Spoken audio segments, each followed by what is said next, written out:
Dead of Darkness is a throwback survival horror game combining circa 1997 design sensibilities with circa 1992 graphics design. It pays homage to a lot of well-known horror games of the era, with Alone in the Dark, Resident Evil, and Eternal Darkness being the most obvious inspirations. Miles Wyndham is a down-on-his-luck PI who's been adrift through life ever since he lost his family in a mysterious fire. One day he receives a message urging him to travel to the remote Velvet Island, home to a psychiatric hospital run by a family with a long and storied history. In exchange for Miles' help, someone is prepared to offer him information on the fire.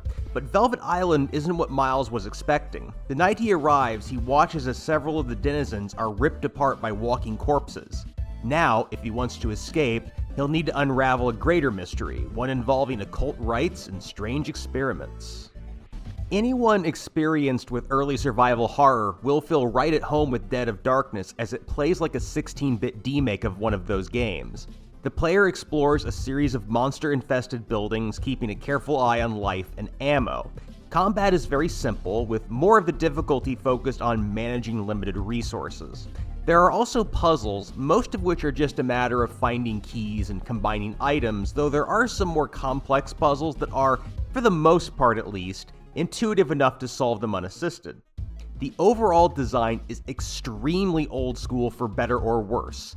That means getting used to some concepts that we've left behind, such as manual-only saving restricted to save rooms, and a limited inventory that will require some key item juggling.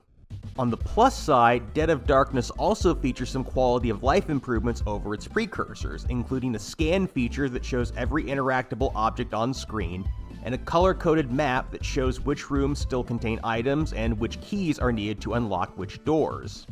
One other addition to the game is the sanity system. In addition to physical harm, monster attacks also erode Miles' sense of self. This results in increased vulnerability to damage and status effects, as well as the occasional screen warping hallucination. Sanity restoring items are abundant enough that this seldom becomes significant, but it is something to note when your screen abruptly flips upside down. Aesthetics aside, Dead of Darkness is a flashback to the late 90s. Give it a shot if you have any nostalgia for that era.